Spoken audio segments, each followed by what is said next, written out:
কর্মগুরু, শিক্ষাগুরু, কৃষক, মাছ মারা, মুরগির দোকানদার, শ্রমিক, ইটের ভাটা কাম করা শ্রমিক, সমস্ত লোক শীল দল ভেঙে মাননীয় মুখ্যমন্ত্রীর ওখানে মিটিংয়ে এসেছিল, আপনারা নিজেই দেখেছেন।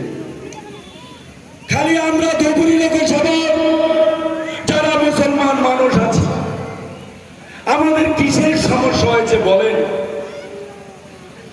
আজকে দেখেন একজন হোজা, আরেকজন নবাব।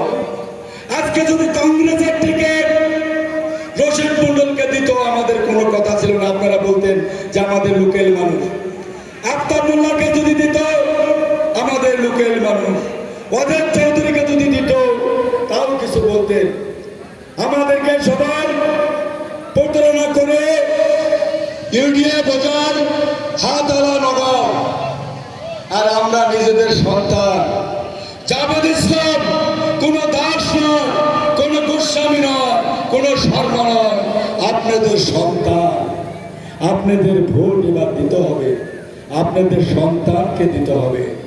যদি আমরা এই দেশের আপনাদের সন্তান, আমি বিশেষ করে মাদেরকে বলছি, নিজের সন্তান যদি নিজের মায়ের কাছে আদর না পায়, নিজের বাবার কাছে যদি ছেলের আদর না থাকে, সেই ছেলের আদর পৃথিবীর কোনো জায়গায় পেতে পারে না।